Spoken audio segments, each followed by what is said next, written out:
budget is telling your money where to go instead of wondering where it went. Good evening and welcome. This is Face the Nation. We meet you once again right here on TV1 live. Tonight our discussion focuses on budget 2021. Our topic of discussion would revolve around navigating through uncertainty. To discuss all this and more, we've invited four eminent personalities to the studio this evening as well. Let me quickly introduce them to you. Joining us tonight on the show is Dr. Nishan Dimel, Executive Director, Verity Research. Also joining us tonight on the show is Manjula De Silva, Secretary General and CEO, Ceylon Chamber of Commerce. Also joining us tonight on the show is Dumindu Langamo, Tax Consultant, as well as Ajit Pereira, Secretary General, CEO, Federation of Chambers of Commerce and Industry of Sri Lanka. Let's start off tonight's show with Ajit Pereira, Secretary General, CEO, Federation of Chambers of Commerce and Industry of Sri Lanka.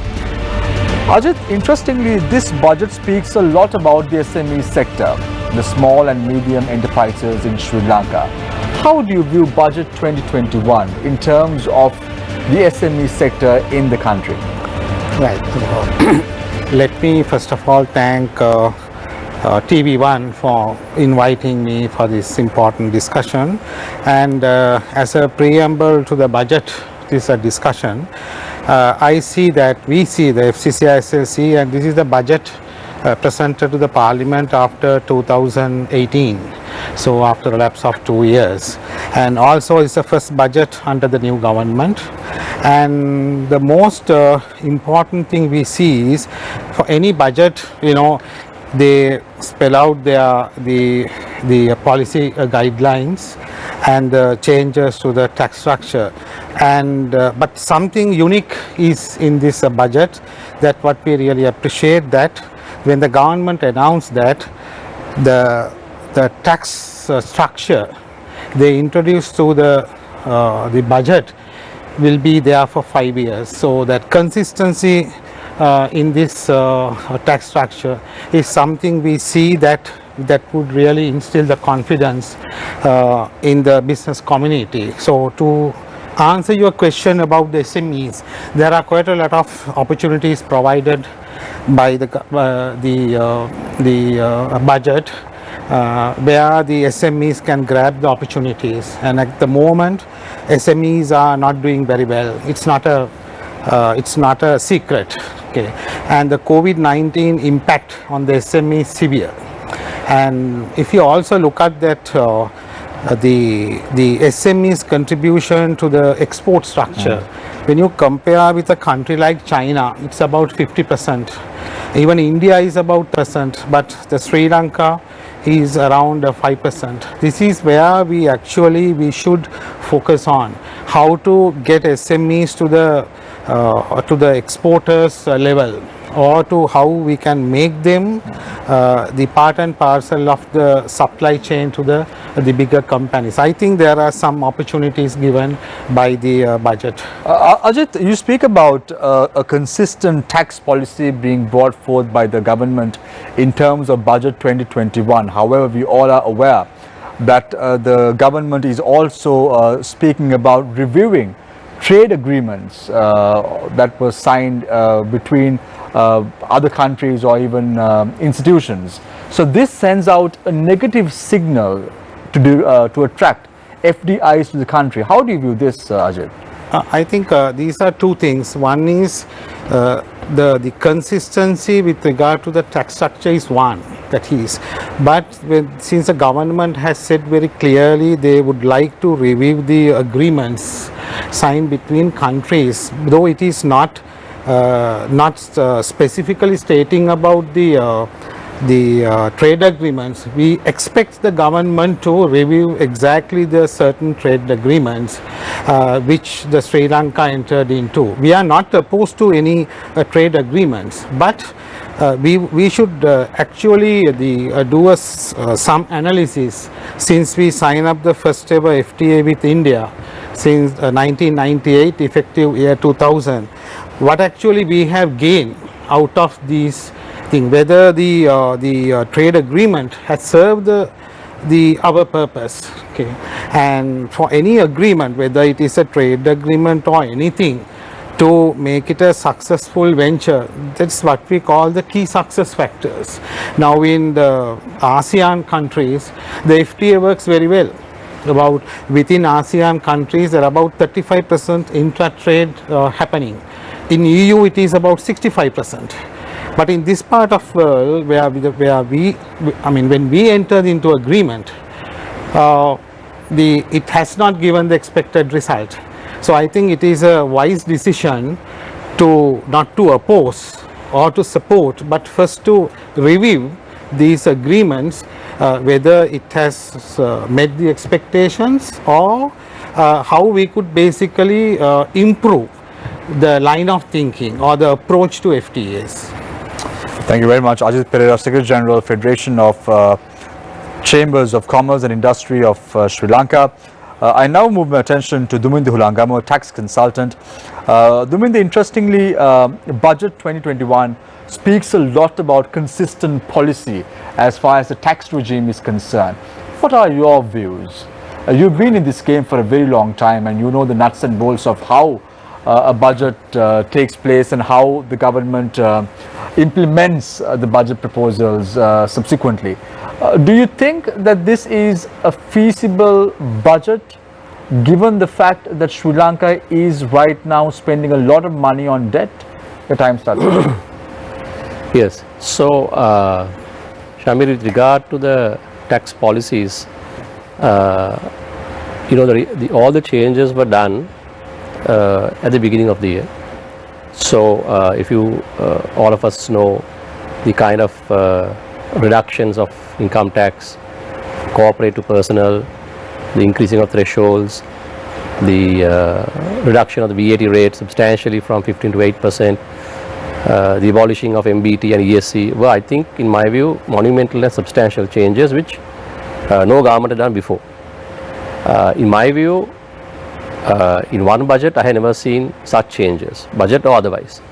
So, whatever changes they wanted to do, which they thought fit and deemed necessary, they're already done. So, I don't think there was, for one reason, some of those changes are yet to be enacted. So, I don't think the government was in a position to go back on those promises they gave, even before they are legislated. So, from income tax, VAT, indirect tax, all the necessary reforms, changes which they thought should be done had already taken place.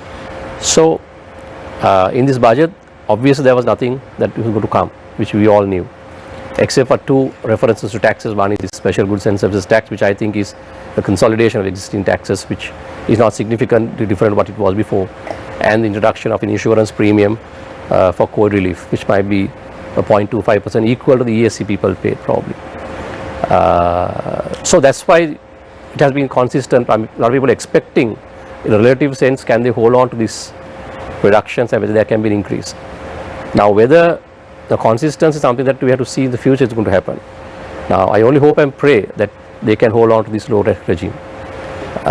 Whether we can, for example, income tax, personal income tax, we are one of the lowest in, or the lowest in the region, including ASEAN. Corporate income tax, probably in the 5th or 6th category. VAT, one of the lowest in the region. So, it's very attractive from private sector point of view, investment, consumption, for foreigners to come and invest, all that is fine. This low tax regime, so long as if there is development, unprecedented development that can expand the economy, and then the tax revenues will go up through increase in volume, so more than the rate increase. So, if the economy expands, if development takes place as a result of the lower tax regime and other factors that are in the system, consistency in other policies, stability of government, all that put together, if there is development, then I think it will work. I think at the beginning of the year when the government reduces taxes, the honest intention must have been that it will give room for the economy to expand. And with that there can be fiscal consolidation. But unfortunately COVID came and economy just started collapsing around it. So in this environment, in this atmosphere, whether the government can hold on to the low tax regime, I don't know. For example, now we have budgeted almost 2 trillion of tax revenues. Last year 1.5 trillion, and we are falling about 50% behind last year's, this year's estimated target. So in that situation, whether they can get 2 trillion, I don't know if the economy doesn't grow enough. If it fails to, then of course other measures have to increase in taxes, interest costs going up, borrowings, all might happen. So Davinder, when you started speaking, you were very optimistic about the consistent tax policy that was brought forward by the government. However, as you went on speaking about the tax regime, you became a little bit pessimistic towards the end. What I said was that we asked for a consistent tax policy because there are substantial changes in January, and if those are going to be reversed within about 11 months period, then there will be loss of faith by the business community and people in the reductions. I am only saying I hope that this low tax regime is the consistency people are expecting.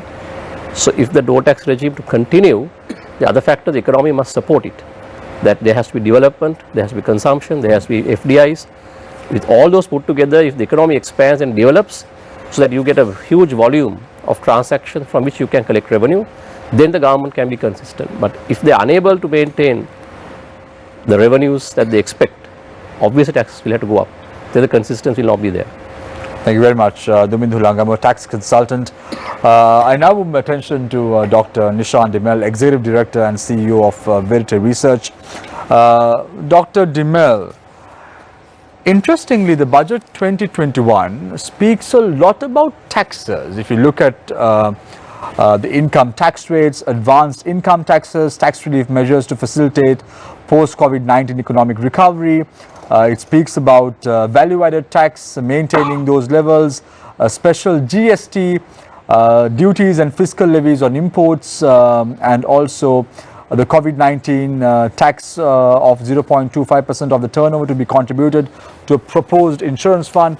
A lot about tax policy is been articulated in budget 2021. What is your take as far as budget 2021 is concerned? Do you think that we are on the right direction? Thank you for that question. I think in my view, a budget is fundamentally, as you said right at the beginning, a plan for how you expect to earn money and expect to spend money. This makes a budget distinct from, say, a policy statement or a political manifesto. I think that perhaps the first difficulty we have with the current budget is that there are many claims about increases and reductions in taxes, but the associated consequences on revenue are not available in the budget. Now this brings into question to what extent this is a budget versus perhaps a policy statement. So I think the fundamental expectation that one must have in a budget statement is that there are assumptions and that there's a plan for how the money will come in and how the money will go out and what amount will happen. Now, we track budgets every year. Now, in 2019, we had, about 3 to 5 expenditure and revenue proposals for which there were no estimations of how the money would be spent or come in.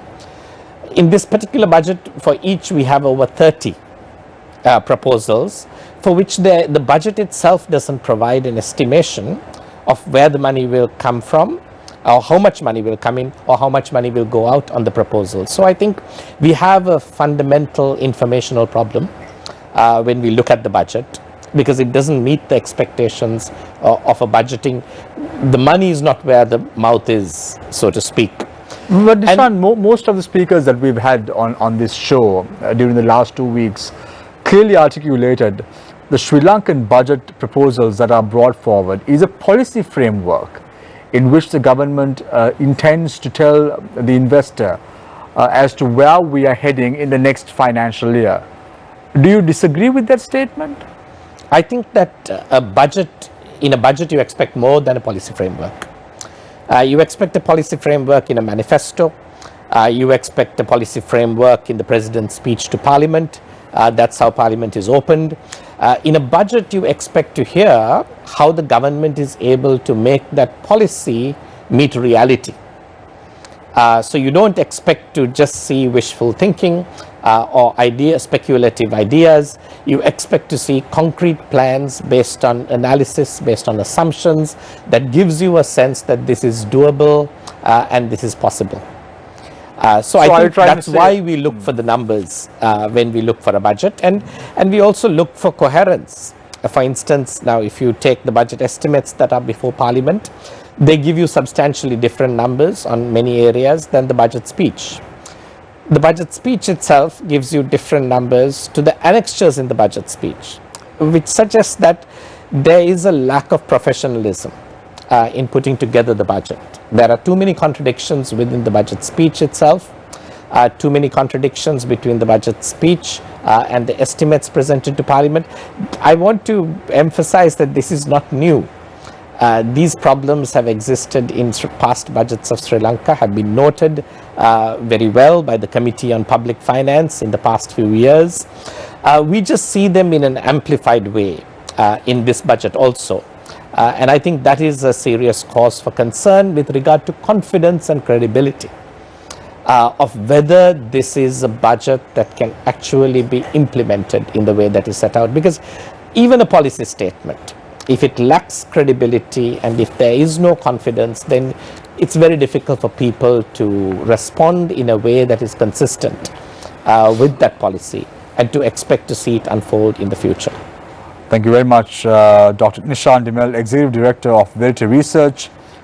Manjula, your job is going to be very difficult now. We have Manjula De Silva, Secretary General and CEO, Ceylon Chamber of Commerce. Manjula, interestingly, the Ceylon Chamber of Commerce said in a statement that they viewed the budget 2021 to be very progressive.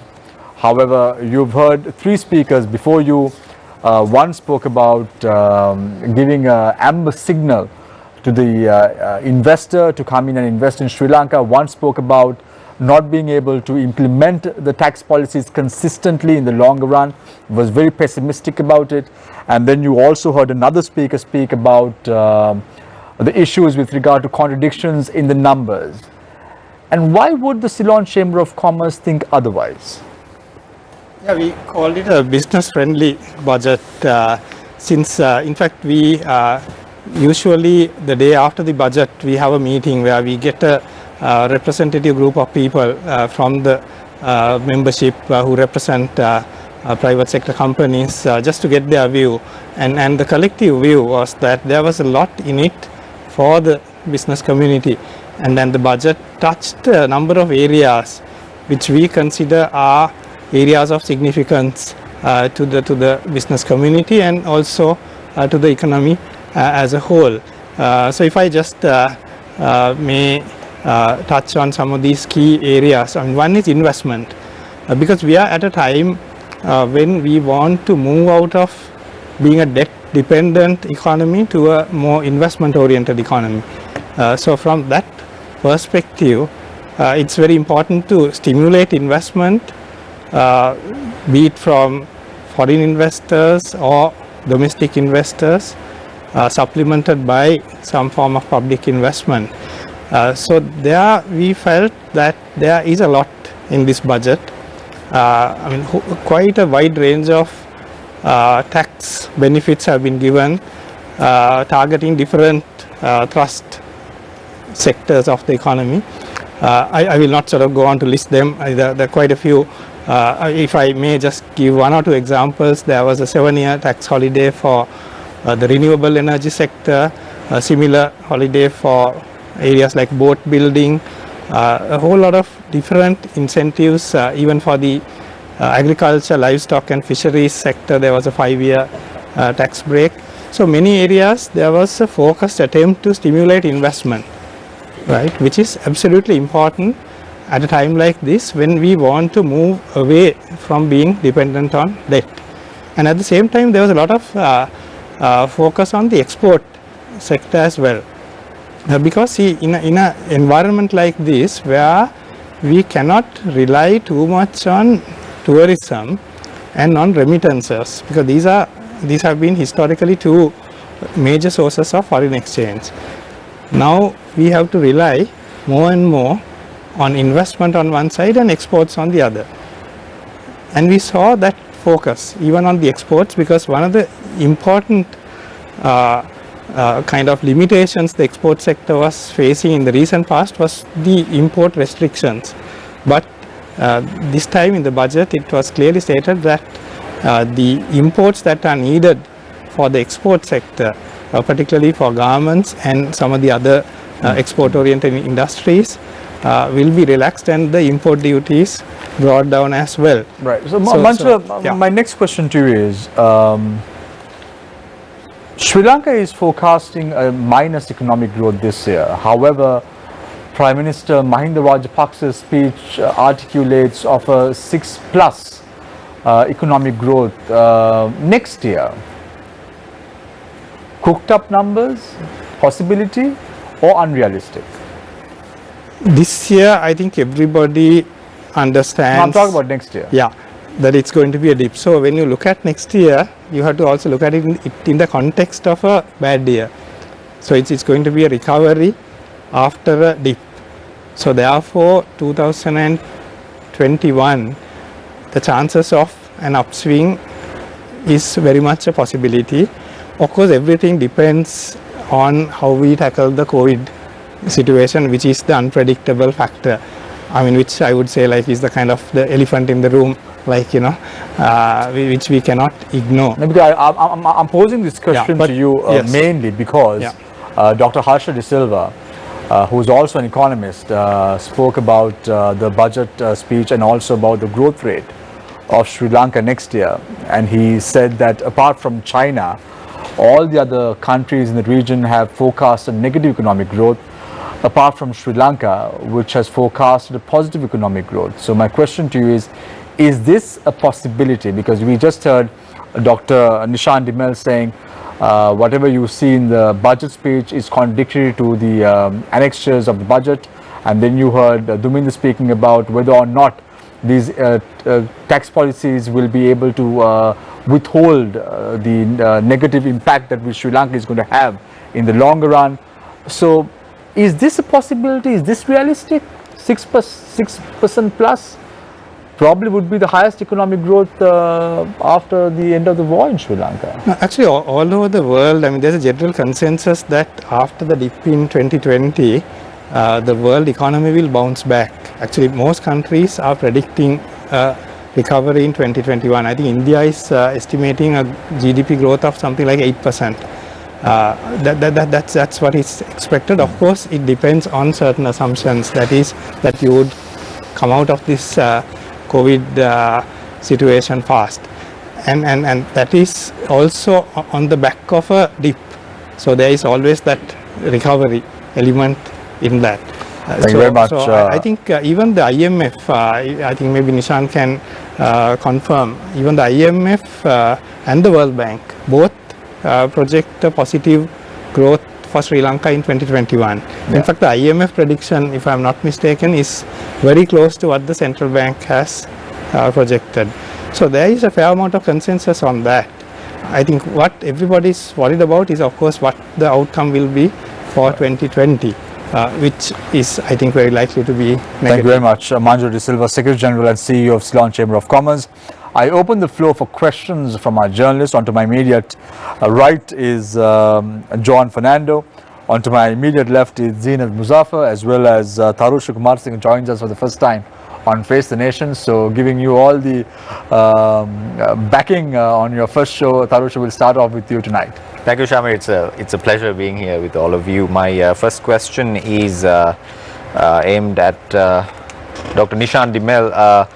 It's something that Shamir also asked earlier on in the show. My question is, the economy of Sri Lanka is projected towards going towards a very negative side. Now, we saw the budget was presented in Parliament. We saw it was passed in Parliament. We know the contents of it. What do you think, in your personal perspective, what should the government do to prevent such the declining of the economy in the long run? Great question. I want to flag that, I think Manjula is broadly right in the arguments he is making. about the fact that when you come out of a negative year, all you've got to do is recover the same production you had in 2019 and you effectively have 6% growth in 2021. Because the dip this year, even without the second wave of COVID, Verite Research had predicted a 4.4% dip. We think it will be now larger than that. So in a sense, it's not that the economy is growing beyond what it was. If you recover to where you were, you're going to get the growth rates that the government and Manjuli is talking about. That's a fair estimation to think of that way. Let me put down one thing that I think Sri Lanka needs to do critically. That is perhaps the most important thing that government can easily do. That is to build a plan that is credible. Because without a credible plan, you undermine confidence. Confidence is 50% of economic success. When people feel confidence about government, when investors feel confidence about the policy framework, the future of the country, it doesn't matter how troubled you are, people come in, invest, take risks, and are willing to go forward without seeking unreasonably high returns for their risk. Today, international markets are asking for 10 to 15% or more on the yields on Sri Lankan sovereign bonds. It says that people do not have confidence in the future of the Sri Lankan economy or the government's ability to meet the promises that it makes. The moment you put up plans that are well analyzed, that seem reasonable, that are implementable, you build credibility, number one, and you build confidence. That becomes a self-fulfilling prophecy. And the reverse likewise, when you undermine confidence, when you undermine credibility, that also becomes a self-fulfilling prophecy. People pull out, people are worried about taking risks, they ask for very high premiums, and the economy suffers. So a short answer, because there are many things the government can't do in the wake of problems to do with controlling COVID. There are real challenges that we can't underestimate that a government faces, but it can certainly tell the truth, put up good information, put up practical plans, build credibility, build confidence. That is half the battle. I expect a short answer for this as well, Doctor. Just deviating your view towards, like you told that foreign investment is key in that. Don't you think that boosting probably domestic production here in Sri Lanka would solve this problem? Absolutely, domestic production. It's not just domestic production, but productivity. So really, we need to get more bang for the buck in what we do, especially say in agriculture, where we have say 28% of the labor force producing 8% of our GDP. And these are ripe for productivity transformations. If you strategize, you think about the potential for technology productivity transformations, there's a lot we can do. That doesn't take away the value of investment. Okay. Because we know that in any production process, you need capital. Within Sri Lanka, in Sri Lanka, people are cash strapped. They don't have a lot of capital to throw into something, and capital is what drives productivity. So being able to attract investment is, you need two hands to clap. That's one part of the equation. And then you've got to do the right things and the right policies to unlock the productivity in the economy as well. Dr. Nishan, staying on the same note, now the 2021 budget presented last week referred to a proposed exemption on tax on dividends of foreign companies, if I'm correct. Now, while foreigners are favoured, Sri Lankans are required to pay taxes ranging from 14% at corporate level on dividend income and 18% at personal income tax level. While foreign companies are favoured in such manner, shouldn't the government encourage Sri Lankan companies to make profit? Don't you see a problem there? It's a really good question. I would love to hear Manjula speak on that. And I think building a level playing field is key, which is why it is dangerous to play around with tax incentives every year. Ad hocism in tax incentives and tax policies undermines credibility and undermines stability. Now, if you remember, go back 10 years and think forward, every year the budget changed your tax incentives. The people don't necessarily believe the incentives either, because the incentives today may not be the incentives tomorrow. What is given today can be reversed tomorrow. And there is, most importantly, no analysis to support that a specific set of incentives will yield specific set of results for the economy. So if you ask the finance ministry, please show me a 3-page paper, maybe at least, that you've done to show that this particular tax incentives is likely to yield some specific outcome for the economy. You can't get that. It's not available. That's not just now. It has been the case every single year that I've asked. It is true that that analysis is not done. So there's a lot of ad hocism, what I call shooting from the hip in terms of policies. Somebody thinks this will work, and so they do it. They have no analysis. There is no proof that it has ever worked in the past, and yet we continue to keep doing things like that without thinking about it. But of course, any business sector that is benefited likes it, so you have plenty of people to say, hooray, well done, I'm glad it was done. Okay, because it's more profit in people's hands, not necessarily more productivity or more production for the economy. Why are foreign companies favored? Well, one potential reason is that Sri Lanka has a very significant balance of payments problem that it is facing. This is why imports are restricted to the extent they are. If Sri Lanka didn't restrict imports, then we would not be able to manage our exchange rate and meet the balance of payments would get into serious negatives.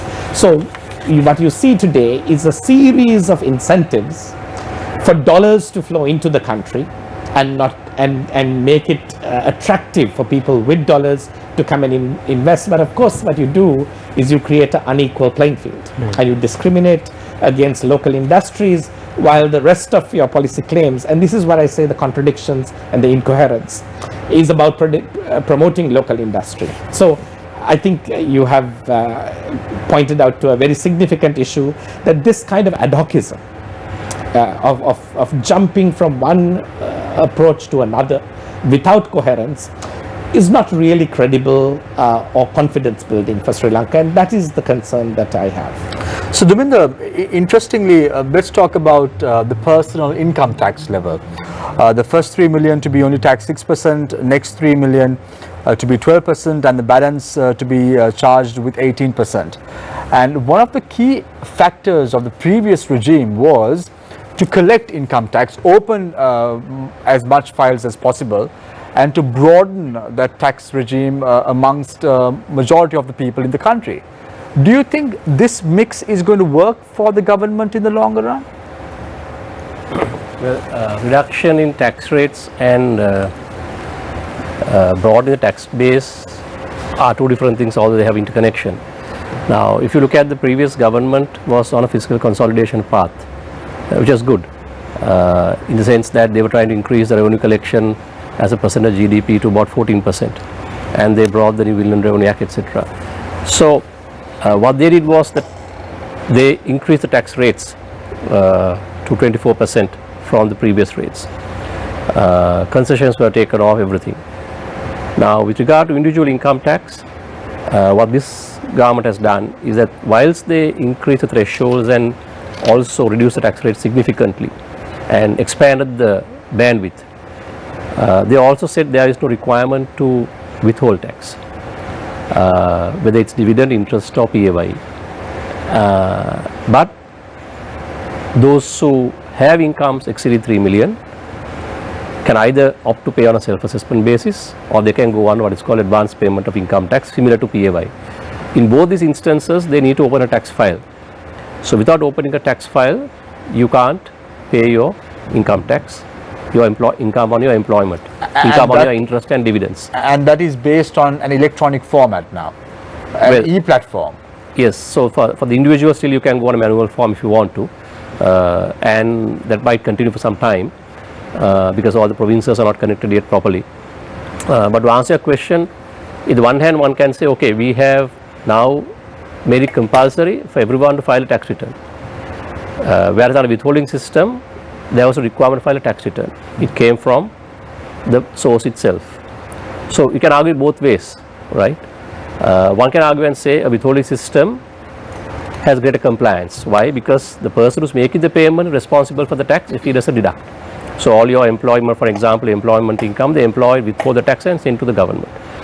So it was 100% compliant, taxes came on time and it was working perfectly. But this government has removed the PAY scheme and said, no, you pay your tax on your own. So one can argue and say, no, this also increases compliance, because earlier, if your only income is from employment, dividend and interest, and tax were deducted, there was no requirement to file a return. But on the hand, these people are saying, no, now everyone has to file a return.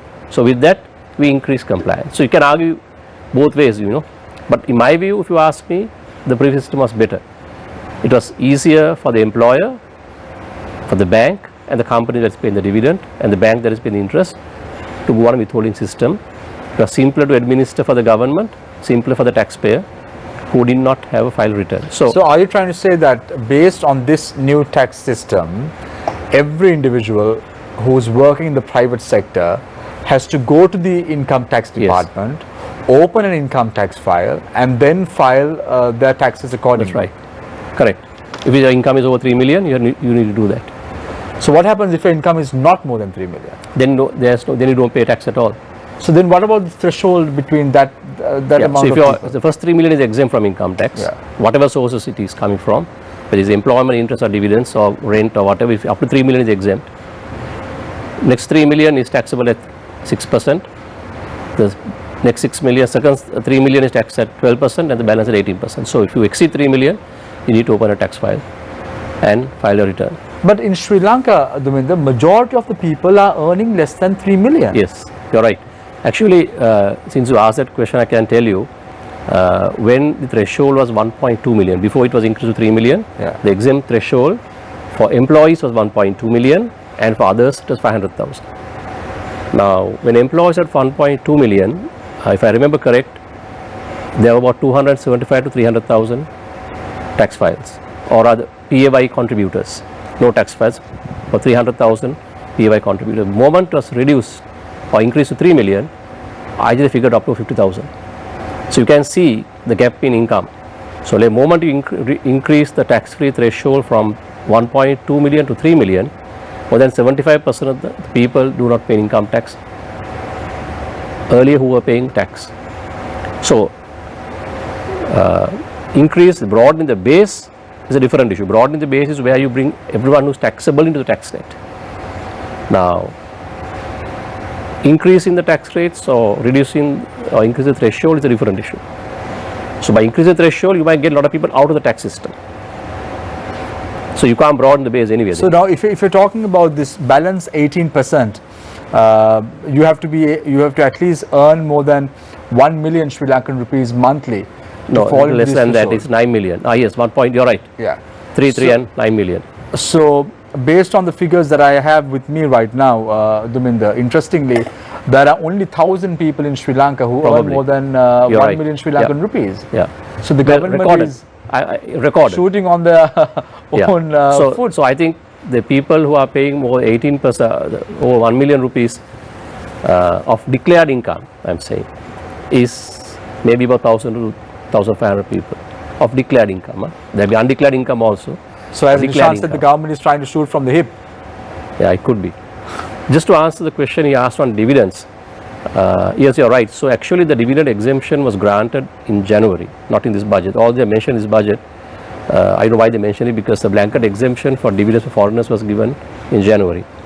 Now, I can't understand why that was given, because Sri Lanka has entered into double tax agreements with a lot of countries with whom we are dealing. Most of our investments come from countries where Sri Lanka has entered double tax agreements. And under the double tax agreements, if you get exemption in this country, they're taxable in their home country. So you're basically enriching a foreign country. If they don't pay 14% income tax here on their dividend, they'll pay on tax in their home country, unless the home country exempted it. Now, most of the countries like the US, the UK, Japan, Malaysia, Singapore, when the inflow dividends into the country is taxable. So when we exempt them from Sri Lankan tax, under the treaty they become taxable in the home country. So basically you are enriching a foreign government's tax by removing tax from here. So it's really no benefit to the investor, because he pays in the home country anyway. So I can't, unless there are people who are coming from tax havens and all that, who invest in Sri Lanka, then they get a benefit. But otherwise, really there is no benefit because the incoming dividend is taxable in most countries. So except Manjula, one of the points that was brought forward in budget 2021 was to increase the estate sector wages up to 1,000 rupees. However, we are all aware Sri Lanka's wages to the estate workers are based on the longest running collective agreement system in the country, where the estate workers, the plantation company owners and the government, the three parties are involved. This is what we learn when we are in grade 11. However, never did we expect this to be announced through a budget 2021 speech by the finance minister, also the prime minister of the country.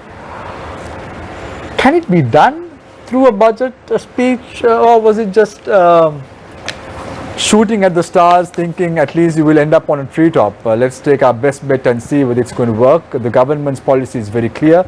We want to increase the estate sector wages to 1,000 rupees.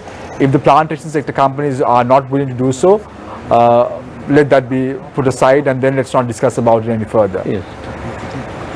Yeah, actually, that's one area we have also flagged as an area of concern. We have even referred to that in our statement. Because, as you rightly said, I mean, this is something which has been over long years always decided through a collective bargaining process. And actually, the employers, the private sector plantation companies have come forward with a proposal where they have very clearly stated that they are agreeable to increase the wages provided it is linked to productivity. I mean, actually, you don't even need to limit it to 1,000 rupees. It can even go beyond that, as long as it's linked to the output. So that is the place from which the companies are basically coming from. This way of imposing a wage increase through the budget is a departure from the time-tested norms, as you correctly mentioned. So this is actually one area where we have urged the government to get into further consultation with the stakeholders and to come up with an acceptable formula that will be acceptable to all. Because see, I mean, right now the tea prices are a little bit on the high side, simply because the production is severely curtailed due to the COVID issue, right? So you cannot look at the current pricing level and then try to fit in a wage on that basis, because I mean, it can always go down. As you know, the tea prices tend to fluctuate a lot. So we have to take a long-term view of where the prices are going to be and then come up with a formula which is sustainable. Why did the Prime Minister, in your opinion, make such a statement, being in Parliament for nearly 50 years now and engaged in politics for a very considerable amount of time? The wage hike in the estate sector has come up again and again in many political fora, as well as elections prior. However, such a minor mistake again in the budget 2021, and you may have to agree now with Nishan saying, okay, the government has made a few mistakes here and there as far as budget 2021 is concerned. They were trying to take a rabbit from the hat and then got something completely different. Yeah, on that, I mean, I do agree that it is a little bit out of place. I mean, among many good features, as I explained earlier in the budget, but the plantation wage is something definitely we would like the government to revisit and engage with all the stakeholders and see how best to resolve. Yeah, Ajit, you want to add something to that? Yes, I think I would like to basically, you know, come out with a different view here, while why the plantation sector should pay 1,000 rupees, okay, from the next year. Am I right? Let's see. My thinking is this. I mean, this is the idea we had widely discussed across the federation. It's all related to the productivity, okay, and you name any industry other than the apparel industry, our productivity is rather low when you compare with the same industries in other countries, right? So when it's come to the tea industry, right, if the productivity can be enhanced, the giving this 1,000 rupees is not going to be a big issue. Okay. Why everybody is basically reluctant to pay tax? Because that business environment, if the business environment is vibrant, if it is basically producing very high volumes, then of course paying a reasonable amount of tax or the salary increment or bonus to its employees is not going to be a big issue. Okay, and this is a very practical, the issue. Now in Sri Lanka, most of our entrepreneurs, whether they earn a profit or not, they have to pay the bonus in April and in December. Not necessarily. We have to pay. Okay, that's the norm. That's the culture. Yeah, but that's not a regulatory. There is no regulation, but even apart from the regulatory environment, there is something called our work culture. Okay, and they expect these salary revisions, they expect these bonuses. Okay, but actually speaking, the bonus is something paid out of the profits. Am I right? That's how the economists and the accountants explain, right? Even there are, say, the government institutions which are running at a loss. I think there are about 300 institutions. Am I right, Disha? Right. You just asked, right? They are obliged to pay a bonus. Okay, so then we have to basically look at where the real issue is. The real issue is not generating bigger volumes, rather, or our productivity is basically is also not being increased. Even if there is an increase into the volume, our productivity is not that great. I think actually we have been basically talking about this matter across many the seminars. Okay, Sri Lanka need to basically realign the economy, okay, towards a productivity led growth rather than going for a construction led growth. So that is exactly what Manjul also spoke about, saying if you're increasing the wages of the plantation sector, align it or link it with the level of productivity amongst those workers, because when a worker goes and plucks 2 kilos or 3 kilos of tea, he has to be paid based on that and not otherwise. So you also in agreement with that fact? Yes, definitely. It's not the matter of giving 1,000 rupees, but whether this sector can increase its productivity to match it, you know. So, and also we have lost many overseas markets for our Ceylon tea and also to our the other products due to the lack of productivity, because in a way until recently we had a very high banking interest rate structure. So your production cost then finally is basically very big. Okay, so to basically address many of the things that we are talking here, I feel that the productivity has to be the center of everything. It's where basically if we are not addressing that issue, then I think we are falling into more and more issues like not meeting the budget income and not meeting the export revenue, and there are so many things, right? And also to the export structure, let me explain that our export structure based on apparel, tea, rubber, gem and jewelry and these things, they all are basically the unit cost is very low, right? We have to transform this export structure to a high value export items, right? So this is what the examples has been given by like China, Vietnam, Thailand. Before the Vietnam came to the scene in 1990s, late 90s, Sri Lanka is the first country to open the economy in the whole of the South Asia, but they have gone way ahead of us, right? So this is what I feel is we have to basically look into certain norms apart from the accounting and economic theories, right? Because those are very practically we have to meet, and it's all about the productivity finally. Thank you. So interestingly, Nishant, productivity is a key important factor as far as the country's economy is concerned. No productivity means no money is going to come into the country. However, let's talk about the taxes. I'm just going to give you a nutshell of the taxes that have been introduced so far. So for the benefit of our viewers, 50% tax concession for 2021-2022 for companies that are listed before the 31st of December 2021 is one component. 0.25% of the turnover to be contributed to a proposed insurance fund. 10 years tax holiday for investments in selected recycling sites. A $25 million tax concession for 5 years for capital investments over $25 million in the dairy industry. 1% tax amnesty on utilizing undeclared funds for investment by payment of 1% tax. A tax holiday of 5 years to private vocational institutions that double their intake. 7-year tax holiday for renewable energy projects. 0.75% reduction of stamp duty on investments in the housing market through the SLR-EITS. Now, all good moves gives out the right signals to the investor, isn't it? And you are very pessimistic.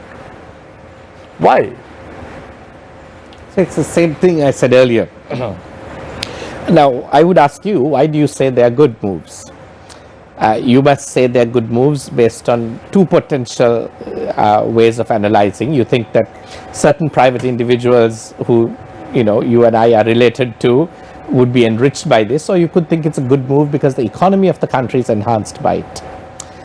Now, if you thought that the economy of the country is going to be enhanced, you need an analysis for that. Minimally, we don't even in the budget for just about everything you read out have a fiscal impact set down in the budget, an estimated fiscal impact.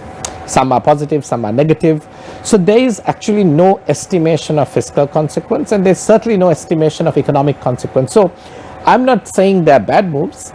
I'm just saying that we don't know. This is not a professional way. You said that an analysis has to be carried out, yes, in order to find out the fiscal impact on these projects. However, no respective governments over the last few decades in the country have done so. And why are you insisting that the Rajapaksa regime do it now? Oh, absolutely. I'm not isolating the Rajapaksa regime as the problem. Okay. And also, but I am saying that the problem is much amplified in this budget. So I can give you numbers. We had 11 proposals without revenue impact last year. We had 36 this year. We had 3 proposals without expenditure impact last year. We had 32 this year. So we've done the numbers. What I'm saying is actually we do expect the Rajapaksa regime, and 2/3 of the population have voted for the government, there is a promise of professionalizing government, of building a more professional system of management for the country. And I think, when you come in on a certain kind of promise, there is an expectation that at least that aspect of the promise is going to be met. Not yet. I'm not giving up hope. Maybe next year we will have a budget that's a lot more professional than this one. Maybe there wasn't enough time. Okay, but certainly this does not pass a muster for a professional in terms of technocratic professionalism, improvement even that we would expect. Why do you think that individuals like presidential candidates promises or their manifestos are a reflection of what they are doing today practically? Because I recollect that President Gotabaya Rajapaksa at one of the public forums in Polonnaruwa said that fertilizer will be given free for all, and he said so quipping Prime Minister Mahinda Rajapaksa, who was then the former president. No fertilizer is being given free of charge in the budget proposal as well. And why do you have so much of expectations on the government to perform and to stick to their manifestos, if we all know that these manifestos are only told to garner support at respective elections? So 2 things. One, the fertilizer subsidy does continue. We do put aside a lot of money for free distribution of fertilizer, and that's a continuation. But separately, it's one thing to be cynical about politics and politicians. It's another thing to advocate that politicians should behave in a way that is not trustworthy. So while we may be cynical and have a critical view of the way politicians function, I think we must always ask politicians to function in a way that is honest and respectful to people, because people are clearly voting on the basis that they trust the promise. Now, if everybody thought these promises are false, then the votes would not have come out the way they are. So I think even as a media station, we must foster a stronger connection between what is said and what is done. If we take an extreme cynical view and say we can't trust politicians, let's not even believe them, then we lose all capacity to actually function as a democracy or to function as any kind of society in which people are not the victims. So I don't disagree with you or your cynicism. I understand where it's coming from, but I think we have a duty to advocate for a better type of politics, a better kind of promise keeping, and which is what we give gets better outcomes for a democratic society and for people in general. Manjula, focusing on one aspect from all those tax concessions, now the 2021 budget, it mentioned that 50% tax concession will be provided for companies that are listed before the 31st of December, like Shamir mentions. We know there's a certain level of, there are certain cons once a company is listed. After all, a public company is public property. So will 50% of tax concession for a year will be really effective? Because already, so the budget mentions that afterwards, for up to 3 years, 14% tax will be enjoyed by the company. But the fact is that already exports, tourism, education, Medicare, construction and agro-processing companies already enjoy 14% of tax concession. So how will that be effective? Yeah, actually, this is something that was there some time back as well, where it was introduced, but then again withdrawn after some time. But I see it as a good move because even the fact that in the very first year you will have to only pay 50% of your tax. So even if you are a 14% rated company, then you will pay only 7%. So, and if you are at 28, then it will be 14. So I think that will give that initial push for someone. Probably, I mean, it may not make someone for whom listing has never been in his mind to consider a listing, but somebody who has been contemplating and but just keeping sort of postponing it year after year might now get sort of triggered to go for a listing to make use of the opportunity. So at least for the first year to have that 50% off, and thereafter an assurance of 14% for another 3 years. I think it will give a sort of adequate kind of an incentive to make somebody go in that direction. And the more companies you get into the market, I think that will help deepen the liquidity of the market, because today there aren't enough companies. That's one of the biggest issues we have in sort of really taking the market forward. So I think in many ways, I mean, both from the viewpoint of the listed entities as well as from the viewpoint of the investment community who are looking for more opportunities to invest, particularly at a time when interest rates are so low. I think it's a good move, and I hope this time they will keep it going for some time and not take it back after a year or two. So budget 2021 proposes that companies with over 50 employees will have to contribute 0.25% of their turnover to a proposed insurance fund. How will this affect companies, particularly companies which are already employing people and paying them salaries, but they are loss making, they don't have any profits? How will it affect the company's profitability? Yeah, so how I view this proposal is that it is a revenue generating proposal. I think they have used the word insurance premium, and also the insurance money collected will go into a the Secretary of Treasury mentioned at one of the fora that it will go into it will not go into the consolidated fund, but it will go to a insurance fund, and from there they will pay employees who are displaced, employees of their jobs in the retail sector, in the hotel sector, etc. But that is what they are doing with the money. But as for the companies who are supposed to pay, I view it as a tax. It's simply a 0.25% tax on your turnover. And then there are issues as to what is turnover, when will it become effective, can the 0.25% deduct for income tax. So those are issues that are coming up after the budget has taken place. But I view it as a pure tax on turnover. So earlier you paid 2% of turnover as nation's building tax. You paid 0.25% as economic service charge. Of course, you got a credit against your income tax, but if you made losses, you can't claim it. So 2% versus 0.25%, that's the comparison companies have to make, right? Because they could reintroduce NBT again. You can't introduce a tax that was abolished, as I told at the beginning of this session. So in effect, it's another tax is how I look at it. Dr. Dimel, my next question is for you. So the government in their budget 2021 speech, they said that they're planning on reducing public debt against GDP from 90% to 70%. So how do you think budget 2021, I mean, do you think budget 2021 addresses, all of these, it supports the government's targets, and how do you think budget 2021, what sort of a signal does it give to the international markets? Great question. So the projection is to come down to 75% by 2025. Again, we have the same set of problems that we think the assumptions that undergird that projection are perhaps not credible. And we have our own estimates on how the budget and tax to GDP and the debt to GDP will play out. Even on the government's own assumptions, the number doesn't come to 75. So this is quite sad, right? So you do the math on how the government set it out and the medium-term macroeconomic framework, you get something in the lower 80s, not 75.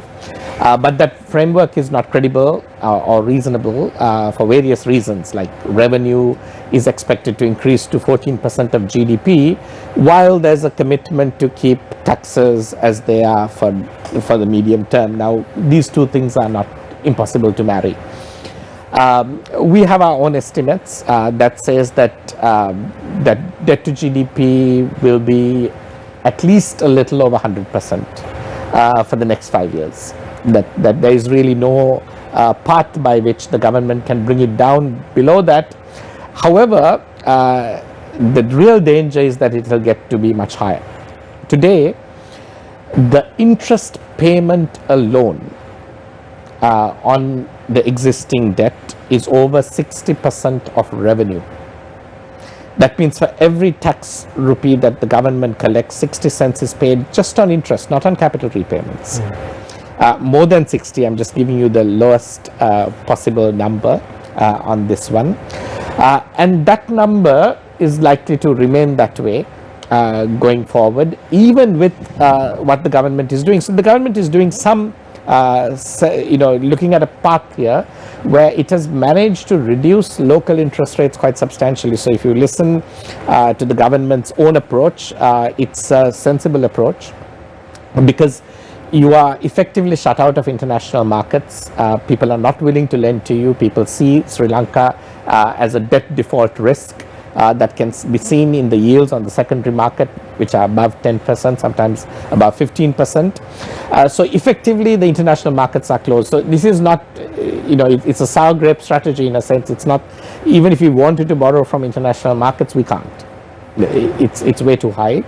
But shifting that borrowing to the local market is a very good approach, I think, at the moment, because with the reduction in demand, you can effectively print money and have no inflation consequence in the short term. And you can have low interest rates also because people are afraid to invest. So this has been quite a clever approach to really try to bring down interest rates locally and then shift in the borrowing to local borrowing over foreign borrowing. This has play for a year, but unfortunately things are going to change, and the real strategy of a government that is awake, I think, would be to recognize that we have 6 months to build credibility, put together a reasonable plan to unlock international markets that are now closed. And if we did that, we don't have to be in a debt crisis. There is a path to actually recovering from this, pulling back, and even reducing debt to GDP more. But if we maintain a sort of bravado and claim that, oh, we are fine, we are going to manage, we don't have to change policy, we don't have to do things that build credibility, then unfortunately we are going to put ourselves on a slow train over the precipice. But Dr. Dimel, the Minister of Finance, the State Minister of Finance, Ajit Niwad Cabral, very clearly articulates that the Sri Lankan government does not require funds from the IMF at the moment. And you are saying in order to build credibility is very important and not to act as everything is hunky-dory and we are on the right track. So I think the minister is talking about money, not credibility. So you can go shopping around for money in different places, but you don't get credibility without having an IMF program, unfortunately, I would say, right? So that's just the reality of the global system. It's not a great reality, but it is the reality. So I think if the minister was speaking about just cash, then perhaps there are other places to go and ask for cash. But the credibility that comes from being in an IMF program, because then the international community looks at the IMF as making sure that Sri Lanka is not doing things that lead it into crisis. So IMF is kind of a signaling device. So you are trying to say that the government is making politically incorrect statements? No, not politically incorrect. I think they're speaking to perhaps the wrong issue here. Maybe the government, or perhaps cater to the wrong set of audience. The sense that credibility is important, I think, has not been understood enough. And that may be something that needs to be better understood. That credibility, confidence building are critical aspects of economic policy. And setting yourself up for economic success. It's not just about the money. So, Ajit, interestingly, when President Gotabaya Rajapaksa gave credentials to the Chinese ambassador to Sri Lanka, one of the issues that President Rajapaksa raised was the fact that we don't want loans, we want investments from China. Do you think that the Chinese government will continue to invest in Sri Lanka and not give loans, or what would be the mentality of the Chinese government? Yeah, but if you look at, I mean, for any country, not only Sri Lankan context, say any country, you need to borrow money and also you invite investment booths. And China at the moment has become the Sri Lanka's #1 investor. Okay.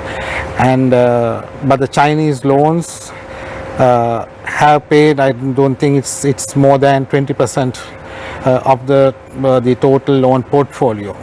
And but when His Excellency says that we need more investment and we don't want the loans, I mean, the statement is really, it is very clear. Sri Lanka will find some difficulties in paying all these loans if we are going to borrow money, but the most the credible way to get the funding is by way of investments. But China, since they have a strategic interest in the countries like Sri Lanka, and there are say other countries as well, I feel that the China will not lose the interest, and they would continue to invest in Sri Lanka. So, Manjula, interestingly, you just heard Dr. Nishan Dimel speaking about the importance of reaching out to the IMF in order to bring credibility for the government in order to obtain more loans or even more money from other nations or other bilateral parties. Then you heard Ajit Pereira speaking about the importance of China coming and investing in the country. As a Ceylon Chamber of Commerce, what is your view on Sri Lanka's borrowings at present? Yeah, on that I tend to agree with Nishan to some extent in that it is very important to engage with the market on a continuous basis. So when you say engage, you got to engage with the investor community, you got to engage with the intermediaries like the rating agencies, so that basically they need to be convinced that you have a strategy, that you are going to repay all the debt obligations as they fall due, and basically convince them that you have a sustainable strategy. So this is something I think we need to pay a little bit more attention on, and if going to the IMF is going to help in that process, yes, that should be considered as an option. In fact, the chamber also recommended that actually when we submitted our post-COVID recommendations a few months back to His Excellency the President, that was one of our recommendations as well, because as Nishan mentioned, there is a signaling effect. So it's not just the cash, but you go to IMF, you get a loan from IMF, that is kind of like a certificate that you earn, and that gives some degree of confidence to other lenders as well.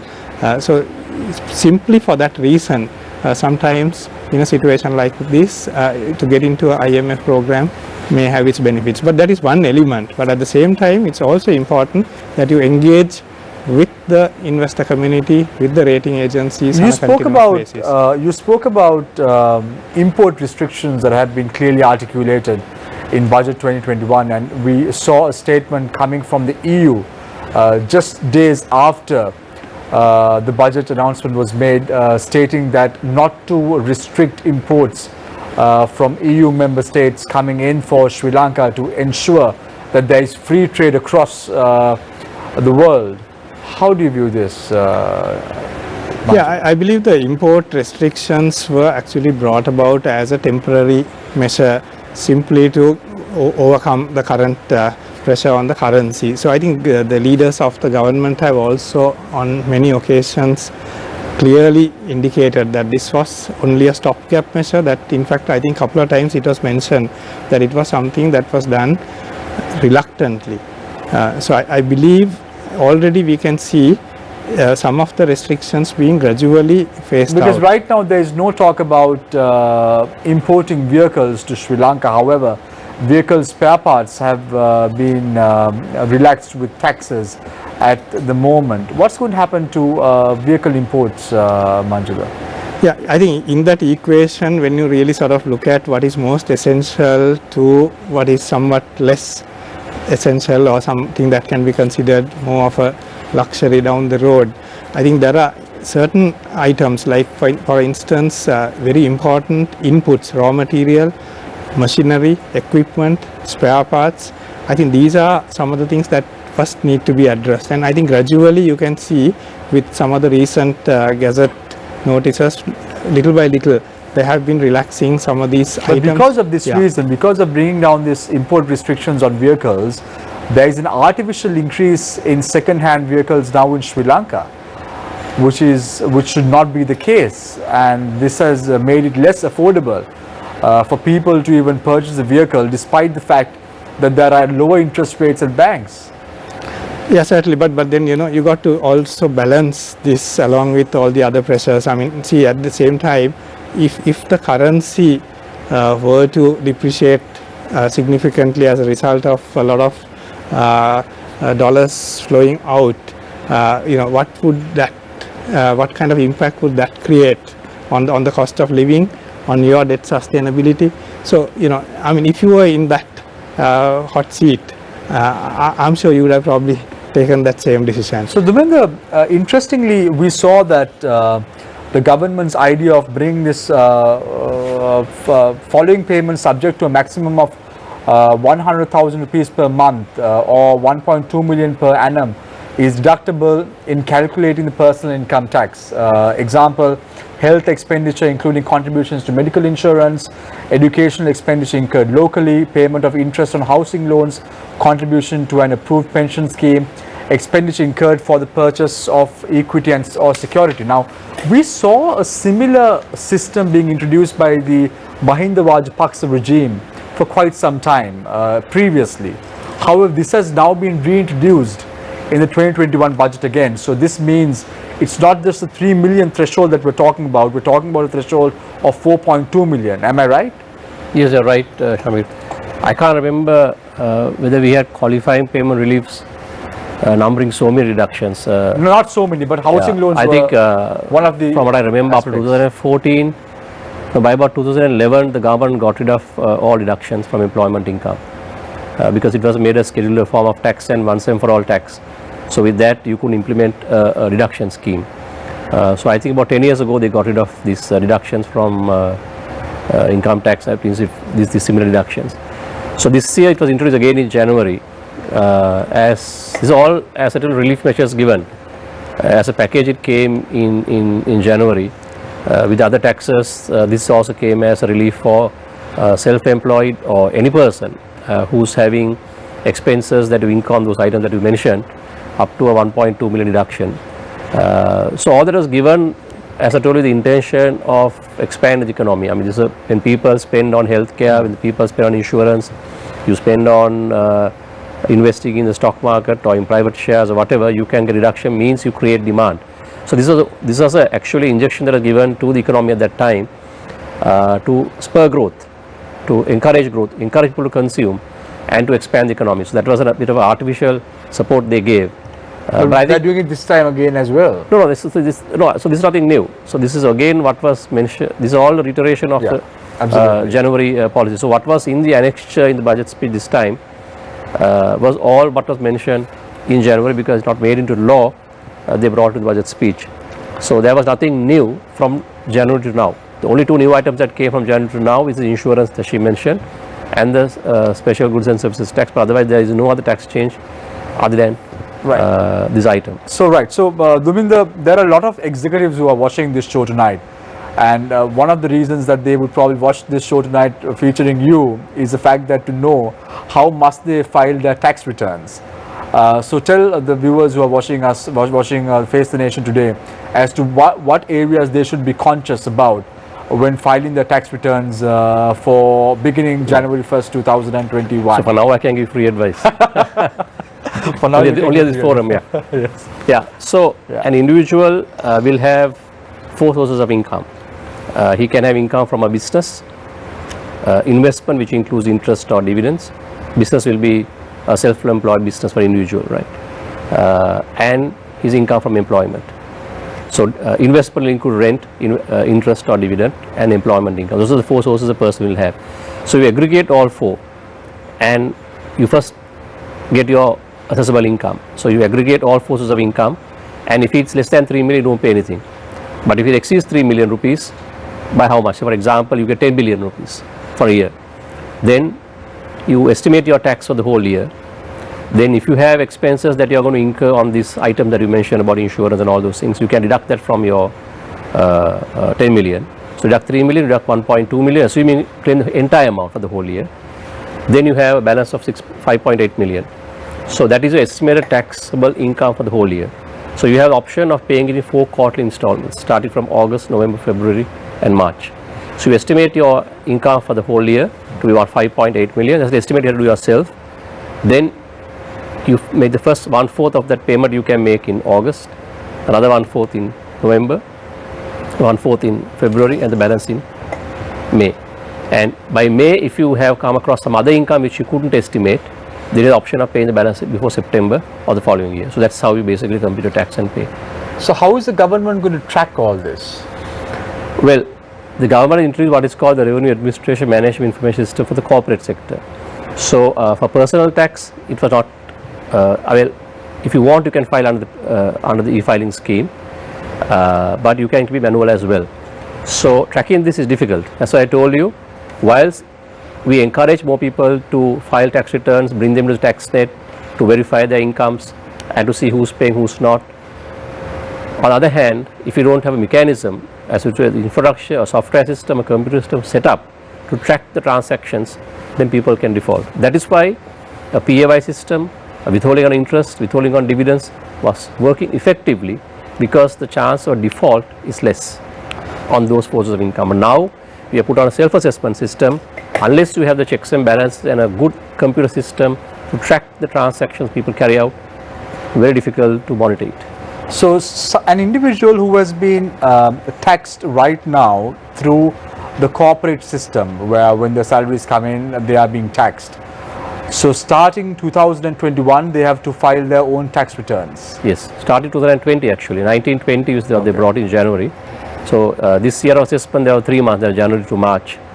And so those people who have income that is exceeding the threshold of 3 million or 25% of 3 million, because we have only 3 months for the last year, then they got to file return by November 30th, which is another 2 weeks from now. Of course, they have extended the deadline till February because of the current situation in the country. You need to file your tax returns for the first year, 1920, not 2021. Dr. Nishan, I would like to ask this question from you. I'm pretty sure the rest of the guests can also express their thoughts on this. I've been having this question when the Prime Minister tabled the budget in Parliament in his capacity as the Finance Minister. many important incidents have happened across the world amidst the COVID-19 pandemic. We saw the US presidential election happening, and that has been called as the pandemic election because of the impact that it had on the election and the entirety of the country as well. And the budget 2021 can also, to some capacity, can be called the pandemic budget, because COVID-19 has had a very massive impact on the economy of the country. But something that we don't see is much done for COVID-19 from this budget. Yes, we see like the insurance fund set up and all that, but where's the money allocated for PCR tests? Where's the money allocated for contact tracing? Where's the money allocated? Is there like much money, like enough money allocated for this potential vaccine that we are supposed to get? My question is, we are embarking on a new normal now. Can we go on like this? So that's a great question. I think many of us were puzzled as to why the government didn't announce specific allocations for, say, vaccines or antigen tests, things like that. However, now if you understand what I'm saying about the budget, that most of the numbers are not estimated. There is a lot of ad hocism in the way it is compiled. Additionally, you must also understand that often quite a lot of the budget, especially on the proposals, are put inside a budget line item that's deceptively named national development. But it's actually a discretionary fund. It allows the Treasury Secretary then to move the money into any place he likes without consulting Parliament, and to inform Parliament afterwards. So really what you realize is the way these budgets are made, the government gives, the Treasury really gives itself a lot of flexibility with regard to moving money around. So when the time comes, I think what it'll mean is you will reduce from some other allocation and shift it to meet these needs, as it were. So it's not that the government will not have money to spend on these tests, it's just that what the government promises to spend on other things may not materialize in the same way when the outcome happens. But isn't it one of the primary needs at the moment? To fund a vaccine? Yes. Yes. Well, we don't know when a vaccine is going to be out and ready for mass consumption and for Sri Lanka to be able to purchase it. The other thing you must understand about a government like Sri Lanka is we think that when a vaccine is out, we should get it as foreign aid. Right? So we don't, some of the best things that the country needs to do to build houses for the poor, to build roads, power stations, we don't necessarily put these in our budgets. Because we expect the international community to come and give us aid and support us. And sometimes you call it grant funded, but sometimes you just leave no specific allocation in your local budget for that. So I think it's a little bit of both. The government does have flexibility.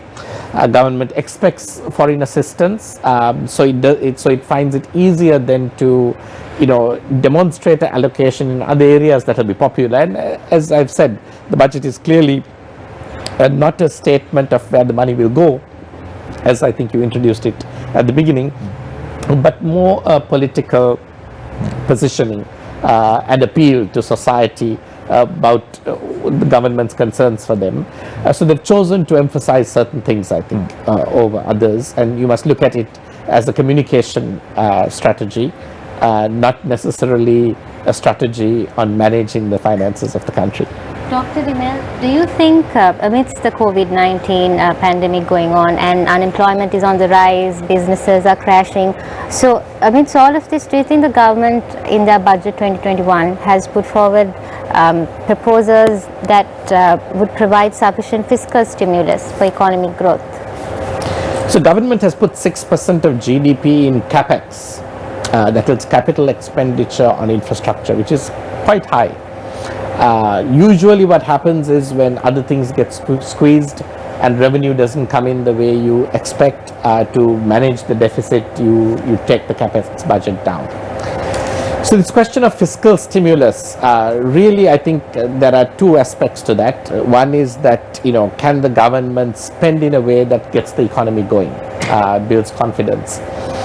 There, I would say that we must understand the COVID-19 as a special situation. This is not a loss of confidence. This is that however much money is there, people can't go out and work, can't go out and function. So we must be careful about applying the Keynesian fiscal stimulus idea to the current situation, because this is a unique situation in which the problem is not a lack of confidence to go spend. It's that by policy of curtailment of the disease, you're preventing people from doing that. So fiscal stimulus doesn't work the same way in a situation like that. The second is that while the government can spend and create jobs, this is actually something to be handled cautiously, because there is no productivity necessarily in increasing lots of government jobs. 160,000 jobs were announced recently, and the cost of that to the treasury is 60 billion rupees. So it's the biggest welfare scheme this country has ever seen in its history. It's bigger than the very large expanded Samurdhi, it's bigger than the fertilizer subsidies, it's bigger than many of these things put together. And you really have to ask, is there a better way to allocate that money? Is there somewhere else where that would have had a much better stimulus effect on the economy than creating 160,000 jobs that have a permanent implication on increasing the size of government and not necessarily increasing productivity? For instance, we have suggested that the government should have agreed to allow the private sector to set off maternity leave benefits against their tax dues. Because we know today that only the private sector has 30% women, 70% men, while the government has 45-55. The private sector seems to think that women are more costly to recruit. Even at higher education levels, women have on average higher levels of education today than men. They are represented more in tertiary education. And yet we have a sort of discriminatory framework in recruitment, and we think that not paying, the burden of paying maternity leave, which is 12 weeks of maternity leave, could be one of the things that's making the private sector less favorable in employing women. Research shows that when governments offer to support maternity leave payments of the private sector, not only does employment go up, labor force participation of women goes up. Today, 35% of women participate in the labor force, 70% men. We can get perhaps a 10% increase of labor force participation of women. This is real productivity, game-changing activities. We can get a lot more recruitment in the private sector, all for 4.2 billion rupees, which would be the cost, against the 60 billion we spent on recruiting 160,000 people. This is why I say analysis is so important.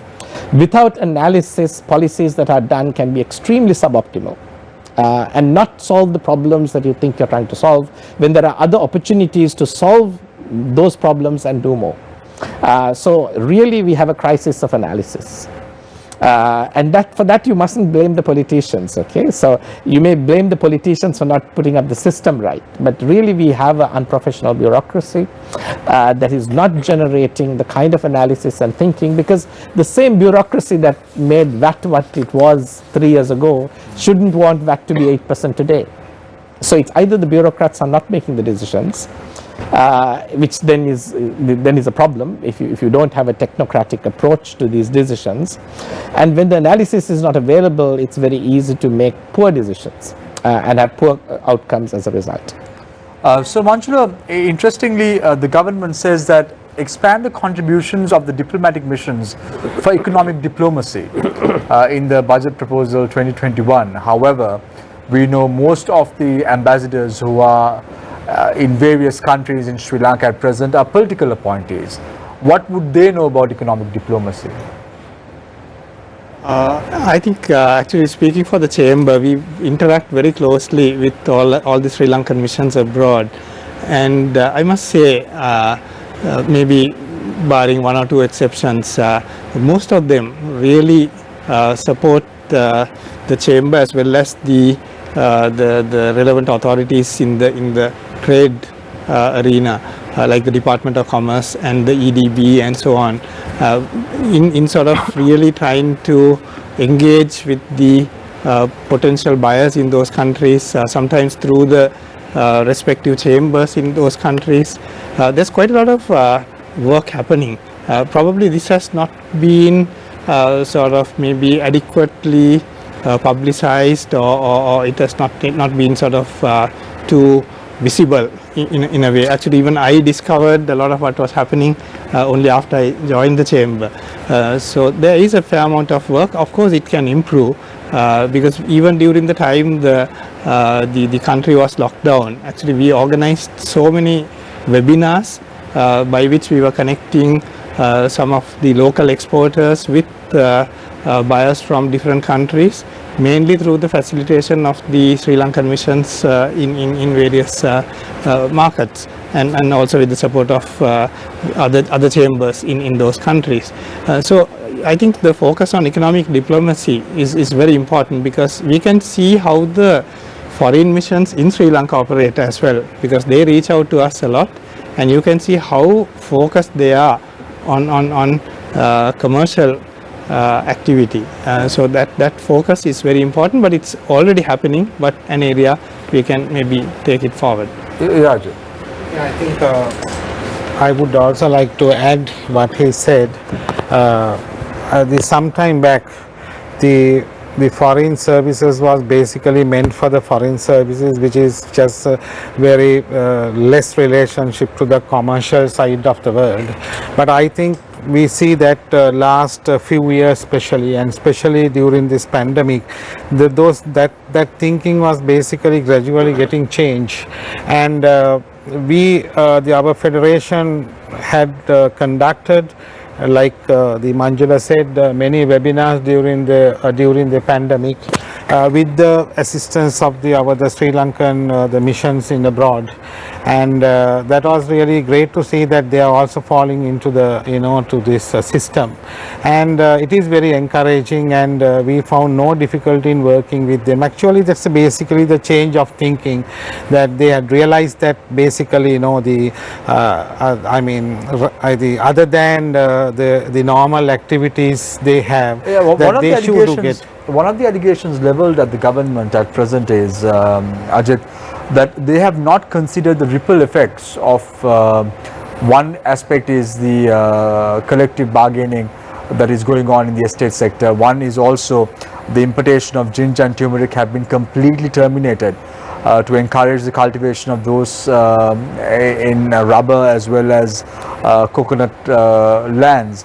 However, little does the government realize that ginger is being used to export in tea bags as well by export companies, and they have been largely affected because the government has completely stopped the importation of ginger and turmeric. And we all saw during the COVID-19 pandemic, the government went on to ban the importation of cardamom as well. A kilo of cardamom in Sri Lanka was going at 48,000 rupees, which is not a joke. Probably more expensive than saffron, making cardamom one of the most expensive commodities, spices in Sri Lanka at that moment. All these are very negative aspects to the economy, isn't it? I think I can say yes or no. The both answers I can give you, because in any country, when you are really hit by some unforeseen forces, so stabilizing the exchange rate is one of the key, important things that they should do. I think first of all, any government's approach should have been that to have the economic fundamentals in place and to make sure that it's not been broken, right? But yes, what you say is right. Sri Lanka, say even today, say when our economy, if you say import-export ratio, it could be 2.3 to 1. Say when we export and earn 1 rupee, it could be maybe 2.3 rupees we have to pay, something like that. So it is the balance of payment had never been really good. I mean, since independence, except for 1950s, where we had excess. Okay, so I think as a government, sometimes you have to take a tough decision. That's to see that the pressure on the US dollar, that has to be protected, especially over the rupee value. On the other hand, maybe the government thought that this is the time to culturally and strategically introduce and to compel the people to grow. So I think sometimes that compulsion may work. Right. And but also there is one aspect I want to say, that Sri Lanka is a member of the World Trade Organization. So that would accept under, I think, if I am right, it is under Article 7. Okay, it says that under certain these conditions, you know, the country has a right to restrict the No, but imports. we saw the government restricting imports between 1972 to 77 when J.R. Jayawardena opened the country's economy for free trade, and that was a time that Sri Lanka was really feeling the pinch as far as the country's growth rate was concerned as well. And then when the country's economy was opened in 1977, it really opened the doors for even industries in Sri Lanka, the private sector, to exploit the opportunities that was available. And small and medium scale enterprises then became large scale enterprises after 1977. Right, but I say this, in 1978 when that government came to power, the world had a better picture and economies were growing very high.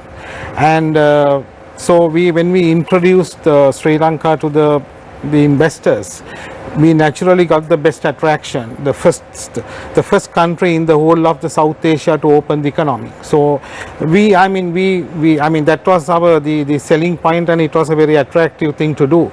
And that time the Japan, which was the main investor, they were doing very well. Right, so I think the international economic environment of those days basically were more helpful, and Sri Lankan government got the Victoria, this project. It's a grant, not a single cent we paid back. It's a grant, but you know that, so those conditions I think are not prevailing Right.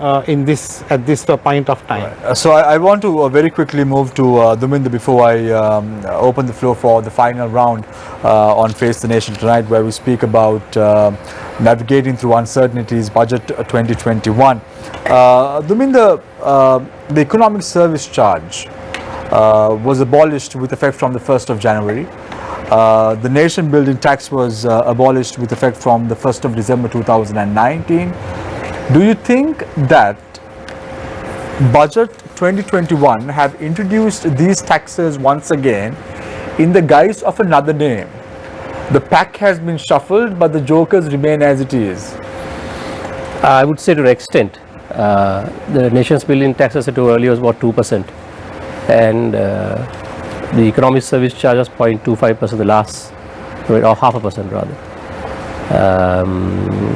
So the revenue collection, I think, from the nation's building tax was about between 75 to 100 billion a year, and ESC didn't bring much revenue because it was set off against income tax. So net they would have collected about 10-15 billion. So altogether about 100 billion would have come from those two.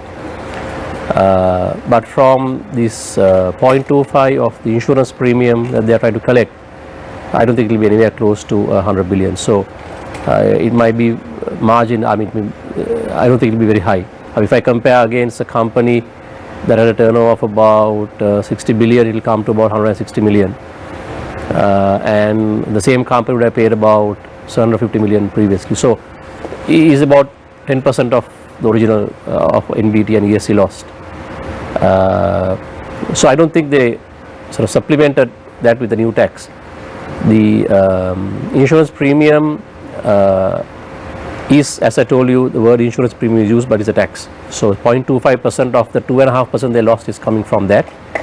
But of course, with NBT, which I have not taken into account yet, is that there was a exempt list. A lot of companies, certain services, certain goods were exempted from the NBT, whereas this, there is no reference to exemption yet. So for example, if you take a bank with 100 billion turnover, paid ESC, paid NBT and ESC on their profits, whereas this 0.25 coming on turnover. So so there can be a significant impact for those companies. So I've not worked on the numbers yet, but I don't think it's anywhere close to the revenue loss. It might compensate to an extent, but not the same as what it was. Just to add to that, actually we did a small computation on the top 100 companies, top 100 listed companies. So that worked out to about 9.2 billion. Yeah. So if you add some of the larger unlisted companies, maybe we can put it at about 15 billion or so. So it's not as high as this, but it will get. I mean, I think this is also another measure to raise revenue. They couldn't call it MBT and ESC anymore. I mean, obvious reasons, right? So yes. So it's not anywhere close, but supplementary to an extent. Thank you very much, gentlemen, for your thoughts. We go in for a short commercial break. When we come back, we speak about your final thoughts on Budget 2021. All this and more after this short commercial break. Stay connected, stay with Face the Nation. We will be right back.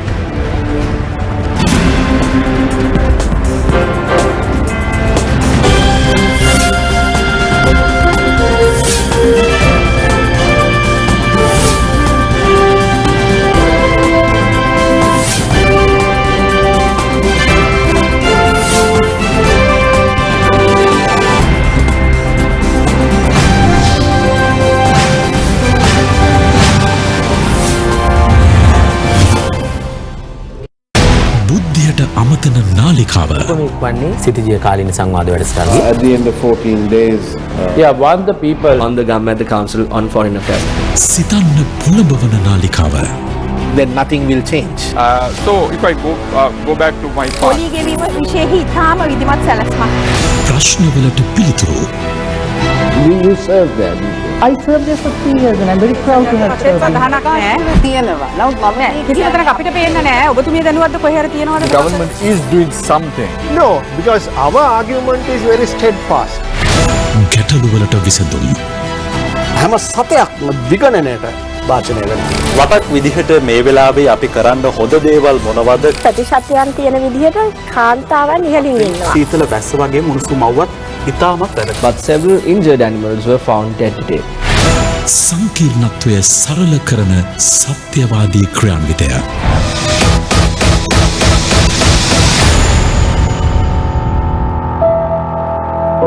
TV1 COVID-19 සඳහා ආරක්ෂිත පියවර නිතරම හොඳින් සබන් යොදා දෑත් සෝදන්න. සබන් හෝ විසබීජනාශක මධ්‍යසාරයක් භාවිතා කර දෑත් පිරිසිදු කරන්න. සෑම විටම අන් අය සමග මීටරයක දුරස්ථභාවයක් පවත්වා ගන්න. හැකි සෑම විටම නිවසේ රැඳී සිටින්න. නිරතුරුවම නිවැරදිව මුඛාවරණ පළඳින්න.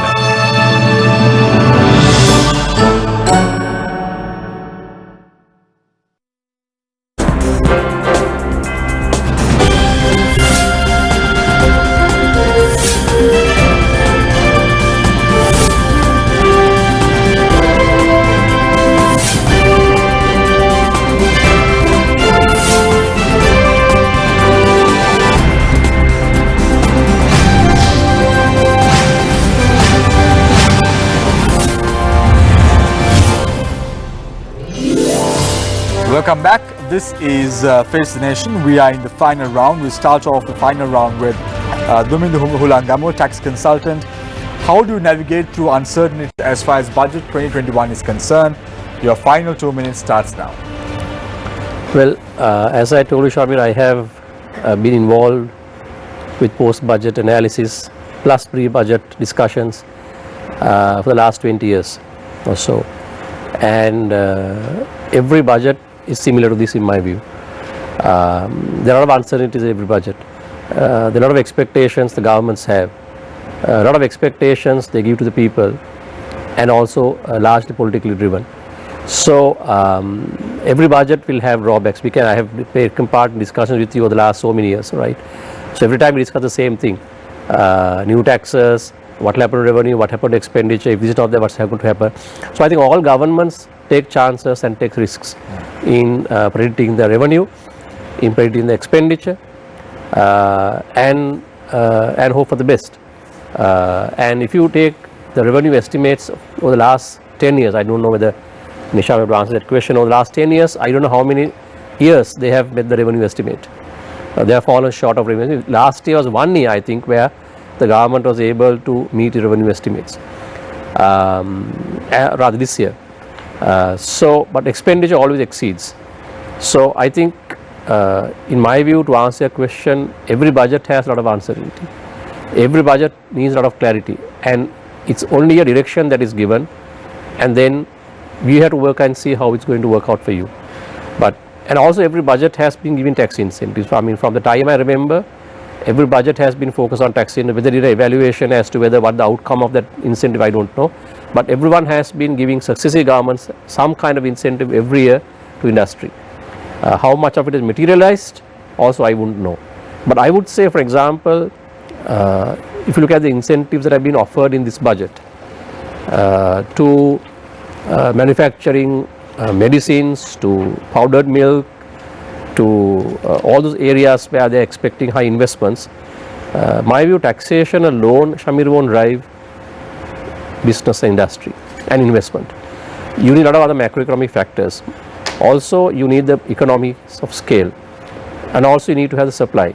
For example, this year's budget to promote the export of milk powder, I think is very unrealistic in a situation where we are importing about 85% of our requirement of milk in the form of milk powder.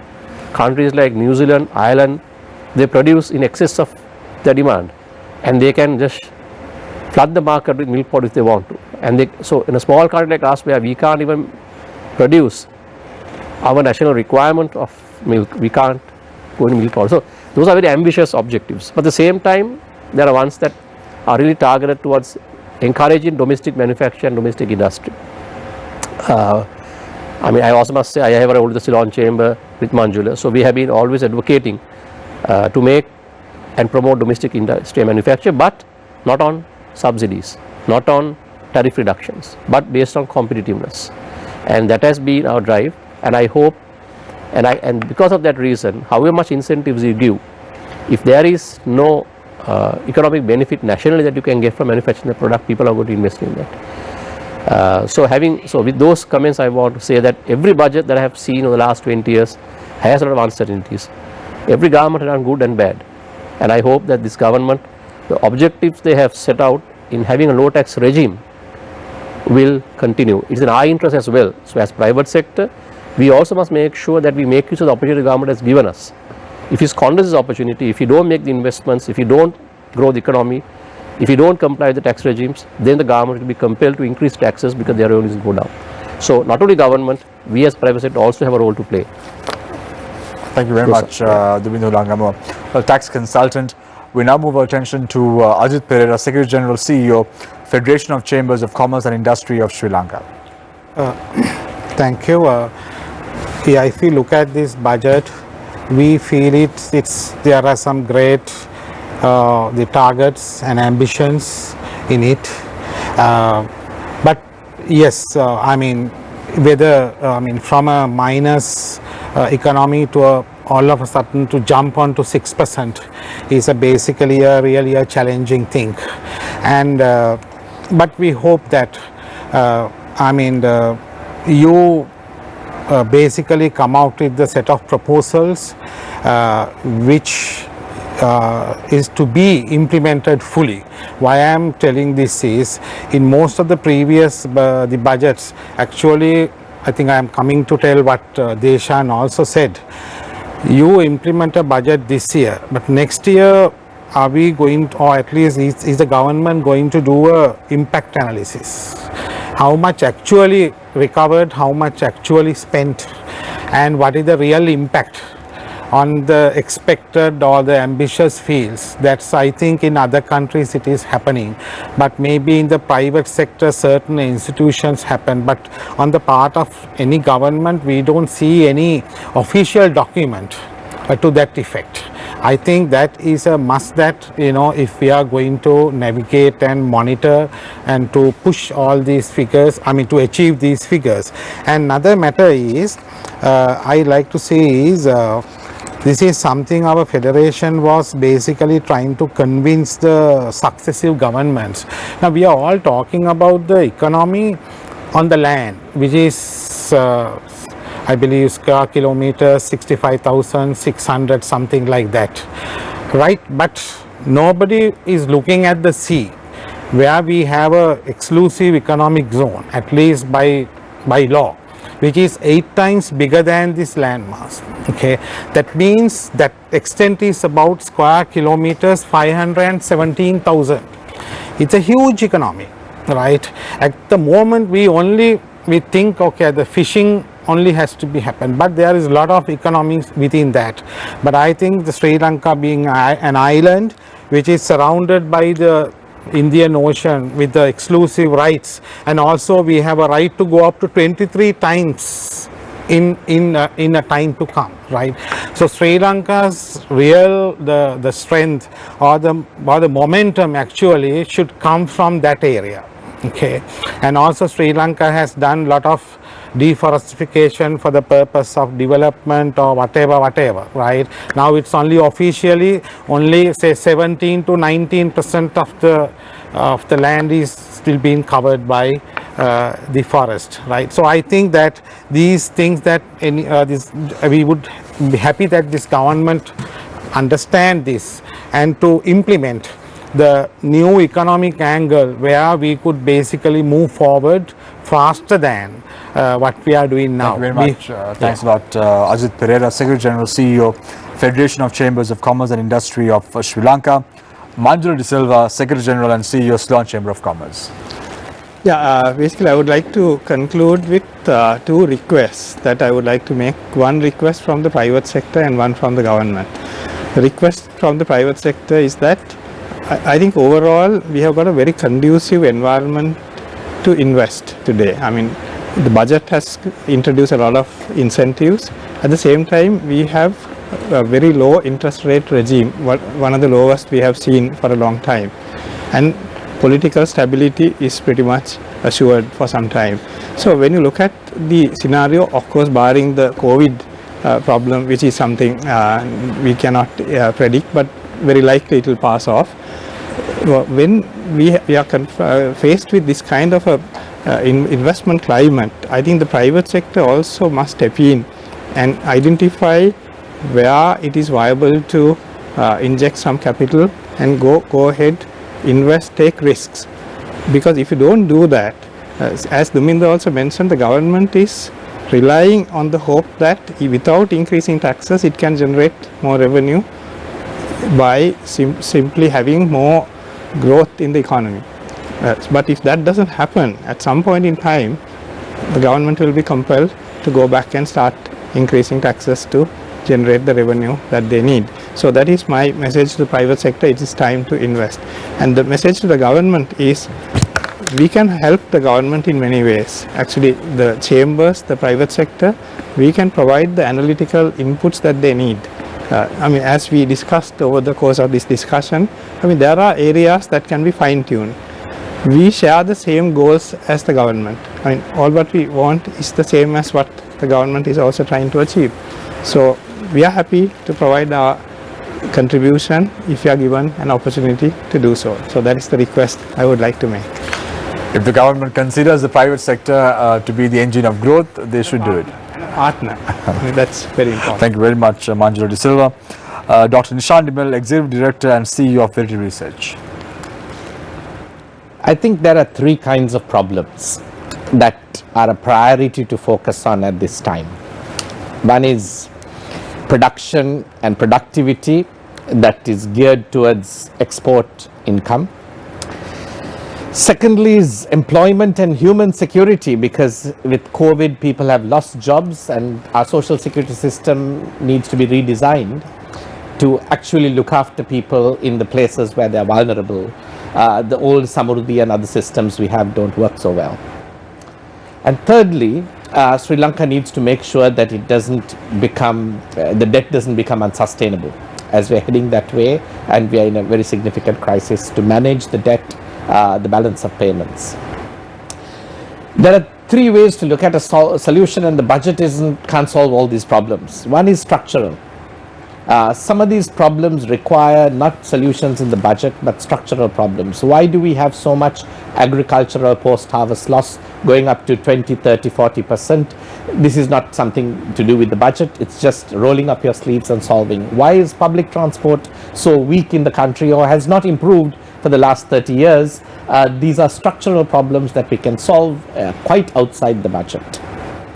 The second, of course, is analytical and professional. So as I've said, and I don't need to say again, we lack a professional analysis of what policies we implement, what incentives schemes we give, and how we think they're going to benefit us, and not doing the analysis, not being professional, hurts us and undermines us, and that's something to seriously fix in the budget.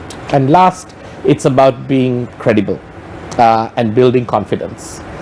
If we don't have a plan, and the budget is also a way of announcing a plan that people believe in, have credibility, have confidence, and move in a way that builds that, then we hurt ourselves, we hurt the economy. So I think productivity and production, employment and human security, debt sustainability are the problems to think about. There are structural solutions, there are analytical and professional solutions, and building confidence through acting in ways that are credible is critical for them all. That's my message in a nutshell. Thank you very much, Dr. Nishan Dimel, Executive Director of Verity Research, for joining us this evening on the show. Manjul De Silva, Secretary General, CEO, Ceylon Chamber of Commerce. Dumindu Hulangamo, a tax consultant who is no stranger to Face the Nation, as well as Ajit Pereira, Secretary General, Federation of Chambers of Commerce and Industry of Sri Lanka. Thank you very much, John. Thanks a lot, Zeenat, and thank you very much, the young Tarusha, for joining us this evening on the show tonight. As I always do, I leave you tonight with a quote: "A budget, a mathematical confirmation of your suspicions." Take care and good night.